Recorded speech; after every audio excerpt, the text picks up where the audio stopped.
আল্লাহ পাক তার প্রতি রহম করুন যে আমার এই কথাগুলোকে অন্যের কাছে পৌঁছে দিবে। নবীজির ভাষণ। এরপর নবীজি বলছেন, জেনে রাখো নিশ্চয়ই তোমাদের পরস্পরের, মুসলিমদের পরস্পরের সম্পদ, পরস্পরের রক্ত, পরস্পরের এই যে জান মাল ইজ্জত, এগুলো একে অপরের জন্য হারাম। মুসলিমদের পরস্পরের রক্ত, পরস্পরের ইজ্জত সম্মান একে অপরের জন্য হারাম, এর হানি করা একে অপরের জন্য হারাম। ঠিক যেমন আজকের এই দিন হারাম, এই শহর হারাম, এই মাস হারাম। নবী করিম সাল্লাল্লাহু আলাইহি ওয়াসাল্লাম বলছিলেন, জেনে রাখো তিনটা বিষয়ে যেন তোমাদের অন্তর কখনো খেয়ানত না করে। তিনটা বিষয়ে তোমাদের অন্তর যেন কখনো খেয়ানত না করে।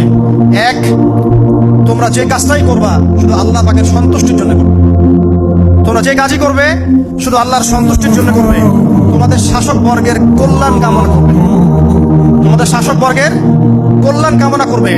3 নাম্বার, মুসলিমদের জামাতকে আঁকড়ে ধরে রাখবে।